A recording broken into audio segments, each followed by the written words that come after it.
Okay, so ito naman yung bukal.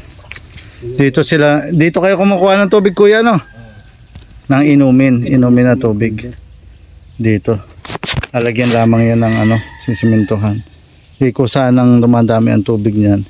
Yan ang nagiging source ng tubig dito. Palabas, papunta.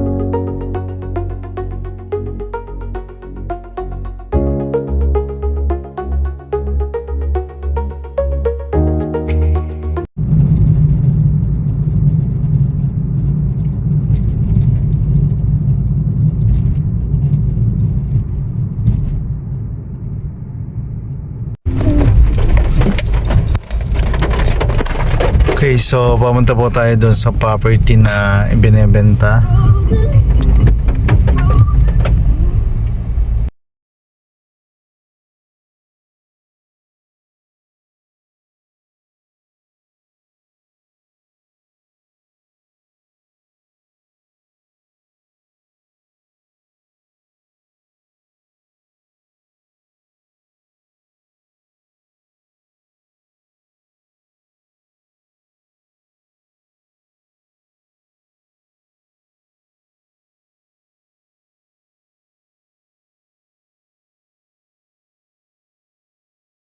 So, andito na tayo doon sa property. So, ito daw po yung property. Yan po yung boundary. Tsaka ito. Ito. Tsaka yan. Kasama po yung bahay doon sa loob. So, yung pong may existing ng bahay yung property mismo na titingnan natin.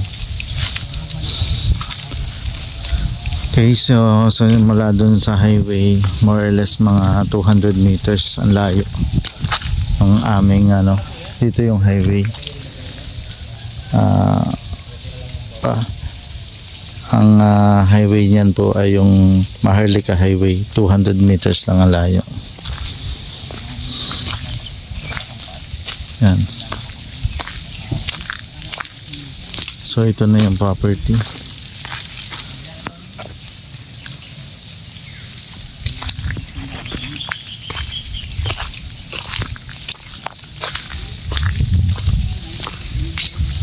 Nyugan.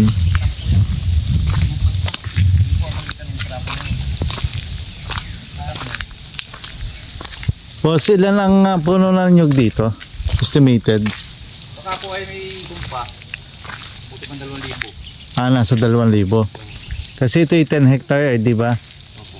Ay, kung po yan, pinaklearing ni ma'am yung mga tataas po ay. So ibig sabihin yung mga maliliit na yan, mga ilang piraso yan? Yung mga hindi namumunga. Hindi pa ako napatapasan na. Pero yung namumunga nasa 2,000. Ay, kung meron pa ako. Tama po yung kabilang sapa na yan. May sapa dun sa loob, dun sa baba.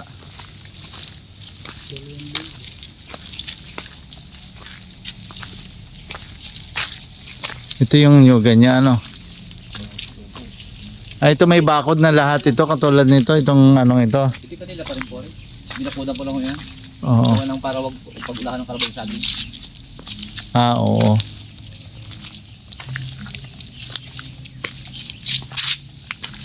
Ano nga yan? Ganda nyo na hindi bawal mag-distribute. Walang pati mama, hindi dapat kayo lang. Ako pati tapat din. Okay. Pantay yung lupa.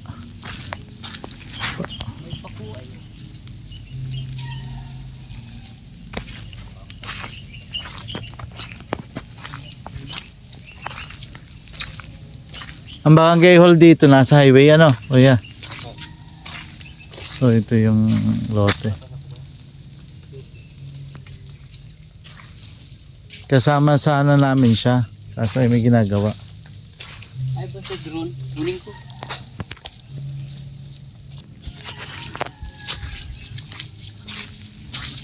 So this is the lot frontage ng property na tinitingnan natin. So nasa gitna po yung kalsada. Kanan kaliwa po ay lote mismo. Kapantayan itong property, maganda.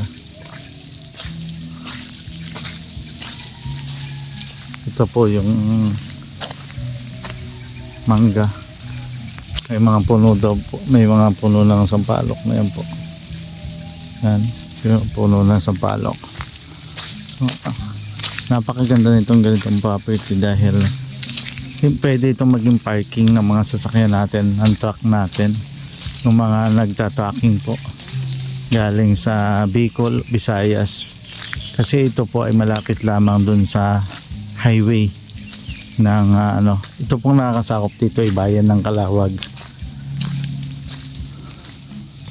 Malapit lang po siya sa highway, more or less 200 meters po ang frontage niya, ang layo simula sa highway. Tapos itong binabaybay natin, ito na yung lot frontage. Yan o. Maganda ang property, mga ka-farm. So pwedeng maging ito, paradahan ng mga truck.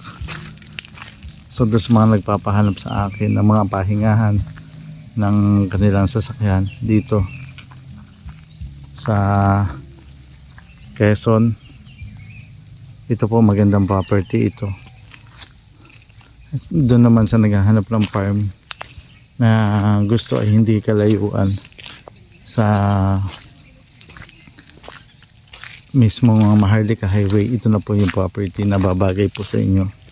So yan, napakaganda. May kalsada. Ito pong kalsada ay hindi pa sementado pero passable, hindi nagpuputik. Sabi ni Kuya nasa 2,000 piraso daw po ang puno ng nyug dito.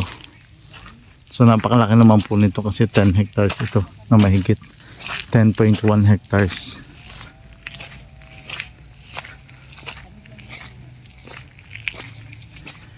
Mahaba din ang lot frontage. Ito na nga po binabaybay natin para ipakita sa inyo ng maayos yung mismong haba ng kalsada ng property. So maganda itong negosyo, investment. Pwede kayo dito magtayo ng resort, farm, bakahan, poultry o piggery. Pwede ito. So I think nandun na yung dagat, may dagat nandun. Tatanong natin mamaya kay Kuya. Yan. Layo pa pala ang frontage. May mga nakikinig na tayo, nagbibideo okay. So hindi po ito liblib mga ka-farm. Lahat ng nakikita natin kaliwat kanan is parte ng property. Flat siya dito sa tapos ay pa-slope ng kaunti. Kung napapansin natin, kulang ito sa hawan.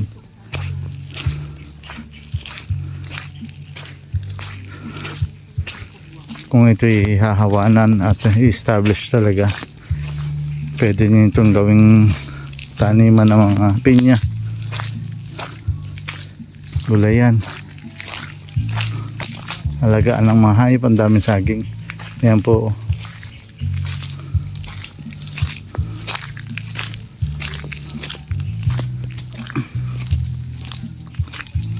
Okay.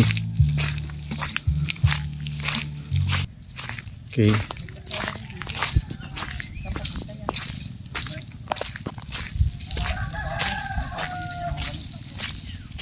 So diretso pa dito, kasama pa din ang pinaka boundary daw po ay yung kahoy na yon, mother cacao.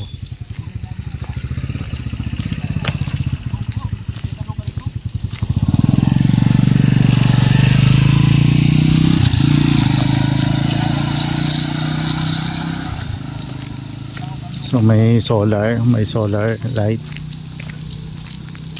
Yan, kapantayan nga naman ito, itong property.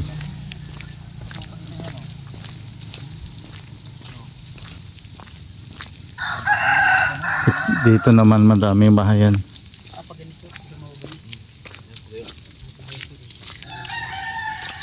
So itong mother cacao na ito yung part ng lote. Opo, yan po ang... Kaya tinaniman mo ng boundary. Ano? May kuno yan, mohon yan. Ito may mohon dito. Kaya mga yung mahon. Dali mo. Meron niya yun dyan. Ako wala ka yan. Okay, so nandyan daw yung mahon ito. Tapos ito dito. Yan po, yung mantika na yan. Ang pagitan niya Yung mother cacao na yun ang pagitan. mahogany. Papaganyan. Ito hindi nakasali sa kanila na. Yan po yan.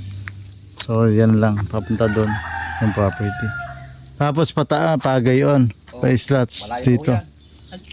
Pupuntahan ba ho natin yung dulo ron? Layo pa yan.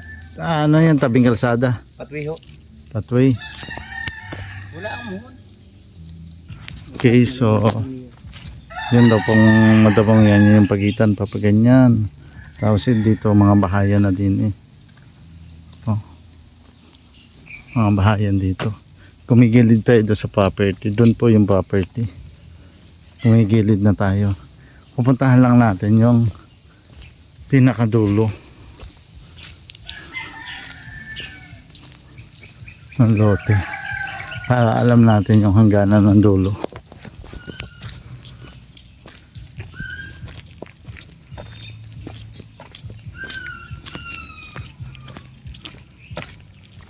Ayan.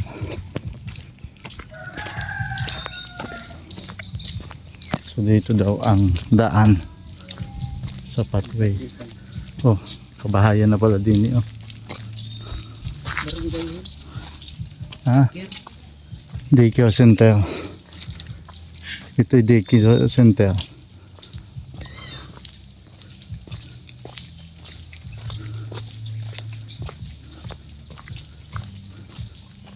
So yan yung lote ano.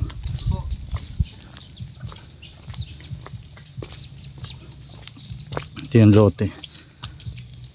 May iba paggilid. Tapos nandun yung kalsada.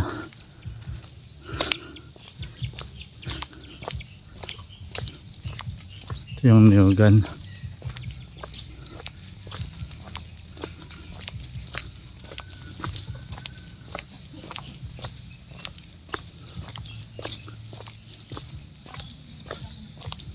Ito po ang pagitan ho. Ito na yan. Alin ang pagitan? Itong mother cacao na ito. Tapos ay gigilid na dyan sa pathway. Gigilid sa pathway. Papaganon. Dala yung pathway. Ito ang diretso pa ganun. Doon. Yan papaganyan.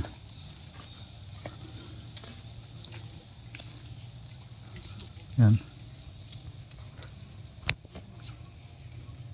So papasok po kami doon sa loob dahil tabi ang aming pinuntahan, mga 200 meters din ang frontage nito. Doon na yung raan din. Ito po ay cell site, kalapit ang cell site.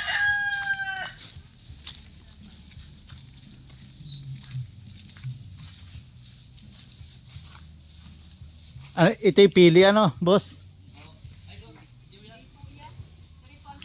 Yan yung kabila. Pili. Sampalok. Ito yung gayaba no, ano?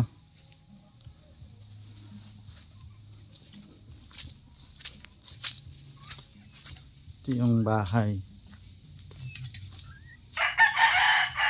ni Ma'am Olive.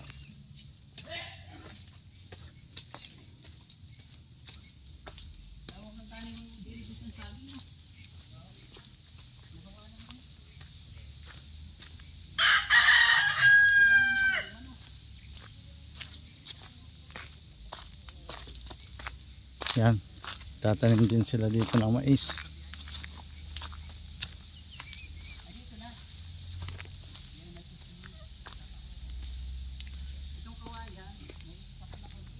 So yan, mga nyugan.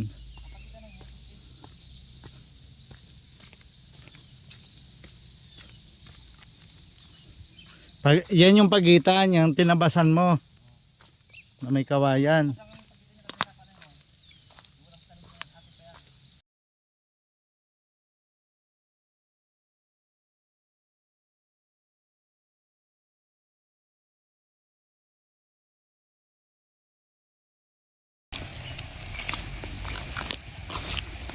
Ano yung sapa oh. Tapos dito. Malakas ang agos dun. Sa loob.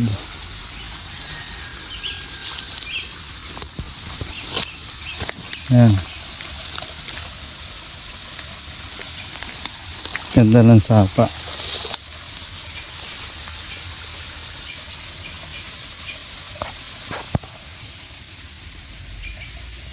Yan dun oh. Yung mga nyugan doon, boss, kasali. Yun. Ito. Tapos yung nyugan na yun, hindi na. Papagayin siya, mislat na papaganon. Oo. Yung mahoganing yun na yung boundary. Pero dun yun. Oo. Hindi na pasok dito yung mahogani. Sa kabila na yun. Nandiyan daw sirang kantuan niya.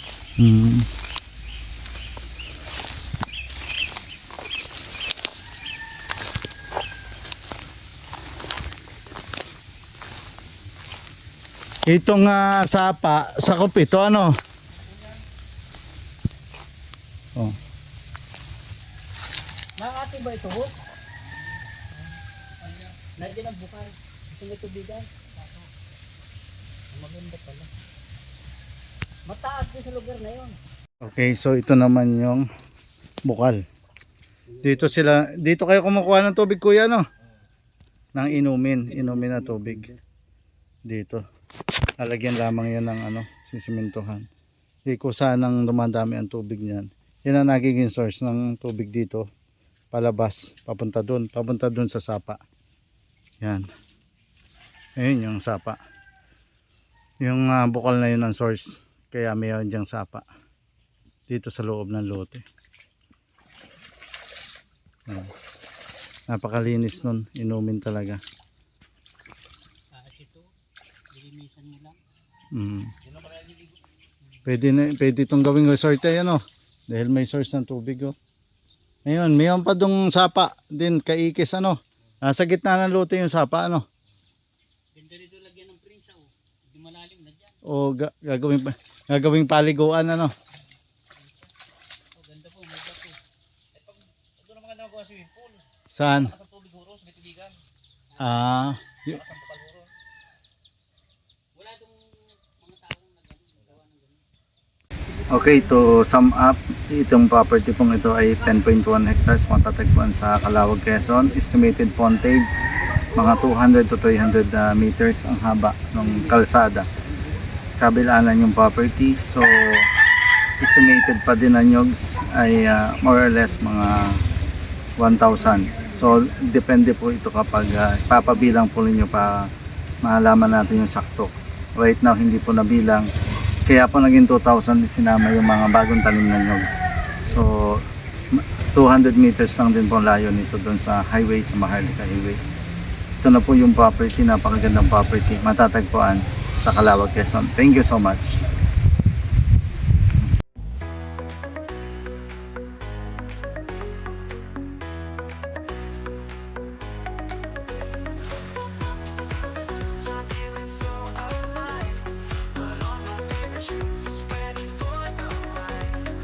Every step I take, the world just seems to